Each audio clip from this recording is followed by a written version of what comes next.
President Barack Obama and former Massachusetts Gov. Mitt Romney dueled for the White House on Tuesday in a tight-to-the-finish election shadowed by the weak economy and high unemployment that crimped middle-class dreams for millions. Voters also chose a new Congress to serve alongside the man who will be inaugurated president in January, Democrats defending their majority in the Senate, and Republicans in the House. 11 states picked governors, and ballot measures ranging from gay marriage to gambling dotted ballots. The first votes tallied in the presidential race were from reliably Republican Indiana and Kentucky, and favored Romney by a margin of 2-1. The economy was rated the top issue by about 60% of voters surveyed as they left their polling places. About 4 in 10 said it is on the mend. More than that said conditions are as bad or getting worse, but a significant fraction said former President George W. Bush bears more of the responsibility than Obama. The survey was conducted for the Associated Press and a group of television networks. The long campaign's cost soared into the billions, much of it spent on negative ads, some harshly so. In the presidential race, an estimated 1 million commercials aired in 9 battleground states where the rival camps agreed the election was most likely to be settled: Ohio, New Hampshire, Virginia, Florida, North Carolina, Wisconsin, Iowa, Colorado and Nevada. They accounted for 110 of the 270 electoral votes needed for victory, and they drew repeated appearances by the 51-year-old president and Romney, 65. Romney raced to Ohio and Pennsylvania for Election Day campaigning and projected confidence as he flew home to Massachusetts to await the results. "We fought to the very end, and I think that's why we'll be successful," he said, adding that he had finished writing a speech anticipating victory.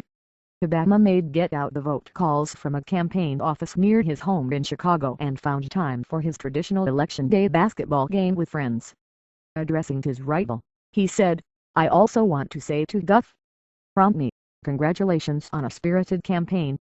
I know his supporters are just as engaged, just as enthusiastic and working just as hard today." Romney, in turn, congratulated the president for running a strong campaign. Other than the battlegrounds, big states were virtually ignored in the final months of the campaign. Romney wrote off New York, Illinois and California, while Obama made no attempt to carry Texas, much of the South or the Rocky Mountain region other than Colorado.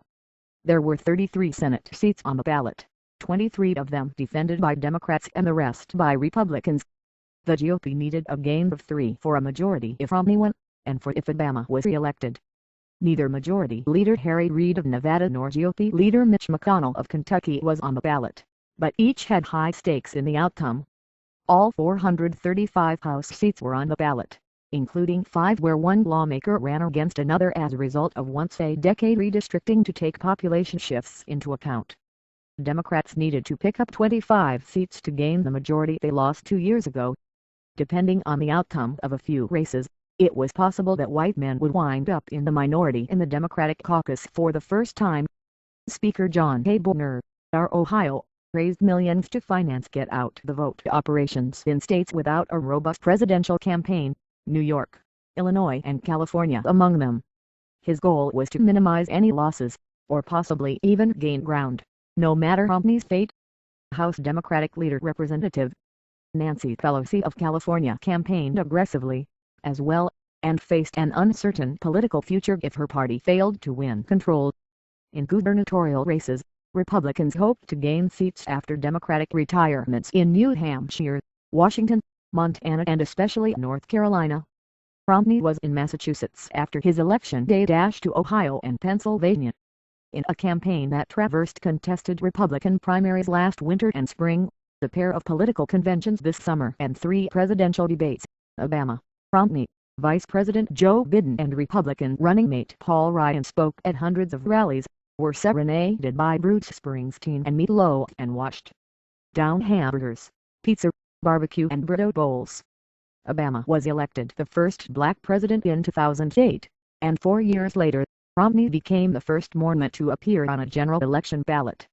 Yet one man's race and the other's religion were never major factors in this year's campaign for the White House. The race dominated from the outset by the economy,